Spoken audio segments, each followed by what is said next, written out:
This has all been going on for more than 24 hours, and tonight still no resolution. Sources close to the investigation tell us it started when the alleged gunman Jimmy Lee Dykes killed a school bus driver yesterday, then took a young boy off the bus. With our breaking news update, reporter Samuel King is live in Midland City, where authorities were planning to hold another news conference, but it was canceled. Tell us why.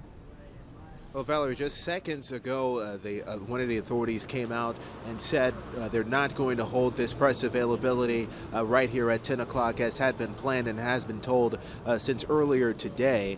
They said that nothing has pretty much changed since that last update that we brought you live at the end of WSFA 12 News, first at 4, going into the news at 5. And the headline to that is the young boy, the 6-year-old boy, remains unharmed at this point, and we received no information to the contrary of that at this point, but he's still being held hostage as far as we know by that man, which sources identify as Jimmy Lee Dykes.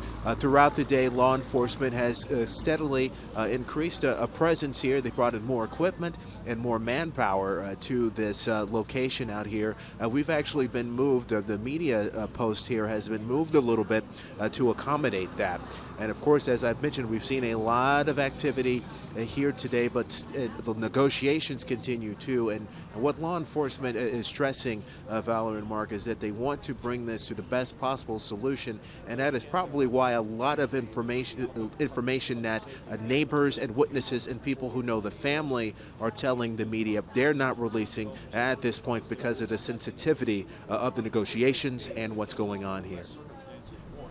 All right, Sam, that's all. We're all are hoping for a peaceful resolution. Thanks a lot. Well, tonight, many communities in Dale County are dealing with these tragic events by turning to their faith. A couple of prayer vigils were held tonight at churches in the county. The pastor at Pinkard Baptist Church was asking those who were sitting in the pews to pray for the child's safety and to pray for everyone involved in this incident. Many of those in attendance say they know the victims.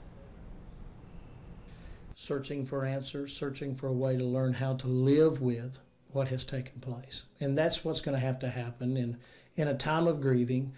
Grieving never goes away. We learn how to incorporate it into our life and learn how to live with it. It's sad, but I'm glad that everybody could come out here and show their support. And it was a similar scene tonight in Midland City, families filling the Midland City Baptist Church. It was an emotional scene as they knelt together, hands on shoulders, praying for a safe outcome. State School Superintendent Dr. Tommy Bice will be in Dale County tomorrow. All the schools in that area are closed for the remainder of the week. At this hour, authorities continue their efforts to get Jimmy Lee Dykes to surrender and to release his hostage. And tonight, WSFA 12 News has exclusive cell phone video of negotiators hard at work. Take a listen.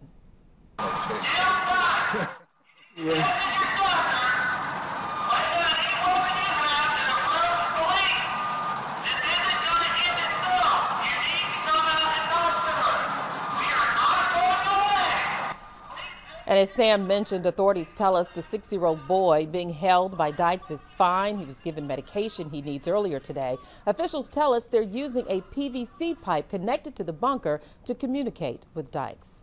Parents are applauding the bus driver and calling him a hero tonight. School officials say Charles Poland sacrificed his life trying to protect the 21 children on board that bus. Dale County schools are offering support services to students. They also have counselors to help them deal with their grief.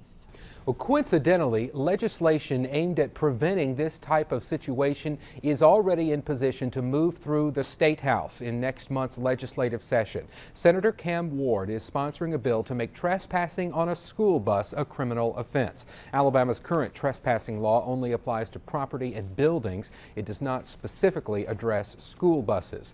Some parents admit driving a school bus is a thankless job, and drivers may not be getting the protection they need. I'm surprised because you trespass school property, it's an offense. So it looks like you should be charged with a criminal offense if you violate that school bus walking up on it. It's pretty important. Kids getting on the bus, you need somebody that's dependable, safe. They definitely need the extra laws or anything, even extra insurance, everything.